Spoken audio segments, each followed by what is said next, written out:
ഇന്ന് നമുക്ക് കുറച്ച് മത്തൻ്റെ ഇല കിട്ടിയിട്ടുണ്ട് കേട്ടോ. അപ്പം ഞാൻ മത്തൻ്റെ ഇല കറി ഉണ്ടാക്കണം ഇവിടെ. നമ്മൾ ആദ്യം കുറച്ച് പരിപ്പ് എടുത്തിട്ട് വേവിക്കാൻ വെച്ചിട്ടുണ്ട്. ഇതാ കുറച്ച് നാളികേരം ചിരകിയതും ഇത്തിരി നല്ല ജീരകം, ഒരു വെളുത്തുള്ളിയും കൂടി വെള്ളം ചേർത്ത് അരച്ചിട്ട് വരട്ടെ. ഇതാ മത്തൻ്റെ ഇല മുറിച്ച് വെക്കട്ടെ. നമ്മൾക്ക് ഇവിടെ തന്നെ ഉണ്ടായ മത്തൻ്റെ ഇല കേട്ടോ.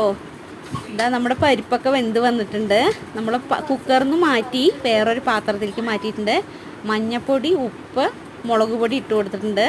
അതിലൊന്ന് പിടിച്ച് വരട്ടെ കേട്ടോ. ഇതാ വെന്ത് വന്നിട്ടുണ്ട്. കൂടെ നമ്മളിതാ മത്തൻ്റെ ഇല മുറിച്ചത് ഇട്ട് കൊടുക്കുന്നുണ്ട് കേട്ടോ. മത്തൻ്റെ ഇല ഇങ്ങനെ വെച്ചത് നല്ല ടേസ്റ്റ് കേട്ടോ.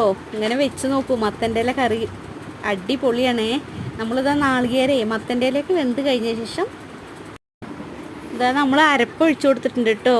അരച്ച് വന്നത് ഒഴിച്ചു കൊടുത്തിട്ടുണ്ട്. കുറച്ച് വെള്ളം കൂടി ചേർത്തിട്ടുണ്ട്.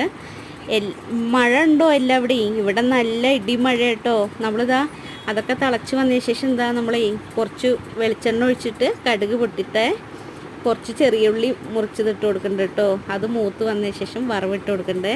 അടിപൊളി ടേസ്റ്റ് കേട്ടോ. വീഡിയോ ഇഷ്ടമായ ലൈക്ക് ചെയ്യാനും കമൻറ്റ് ചെയ്യാനും മറക്കരുതേ. ഇന്ന് കോഴിമുട്ട പൊരിച്ചതും പപ്പടം